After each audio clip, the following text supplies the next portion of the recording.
Fitaccen malamin addinin Islama na ƙungiyar Izala Sheikh Muhammad Sani Yahaya Jingir ya sanar da matsayin daligen masu sayar da ƙuri'arsu.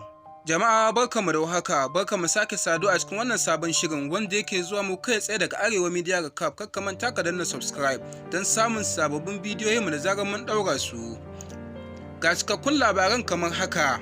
Shugaban Majalisar Malamai ta Jama'atul Izalatul Bid'a wa Iqamatus Sunna ta Najeriya, Sheikh Muhammad Sani Yahaya Jingir, ya ce duk wani delegate da ya sayar da ƙuri'arsa a wurin zaɓen fidda gwani na takara tabbas ya halaka.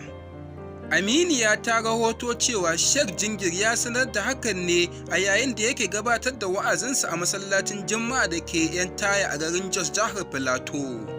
A cewarsa abubuwan da masu takarar kujerar siyasa da delegates suke yi a wurin amfani da kuɗi a wuraren zaɓukan fidda gwani na 'yan takarar da jam'iyyu suke yi abin kunya ne da kuma ba da tsoro. Shehin malamin ya ce duk delegate da aka baiwa kuɗi domin siyar da ƙuri'arsa ya kafa wa kansa mugun tarihi tare da siyar da 'yancin al'ummarsa.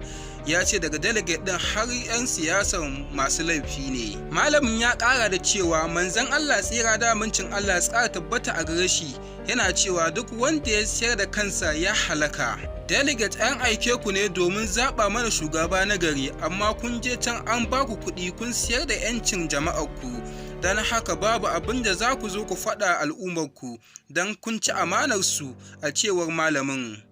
Da haka muka kawo ƙarshen wannan labaran. Ka manta ka danna subscribe ko kuma alamar ƙararrawa don samun sababbin bidiyoyin da zarar mun ɗaura su.